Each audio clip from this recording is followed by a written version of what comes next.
గౌరవ ముఖ్యమంత్రి వర్యులు, సహచర మంత్రులు, పెద్దలందరికీ, మేడం గారికి, ఇక్కడ విచ్చేసిన అమరావతి రైతులందరికీ కూడా ఒక పండుగ వాతావరణం, చరిత్ర. ఈరోజు మనందరం కూడా మీరు చేసిన పోరాటం, ఆ స్ఫూర్తి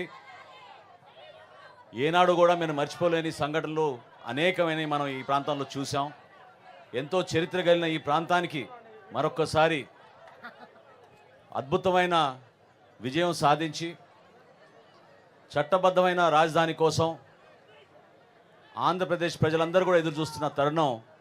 గతంలో ఏ విధంగా పవన్ కళ్యాణ్ గారి ఆలోచనలతోటి జనసేన పార్టీ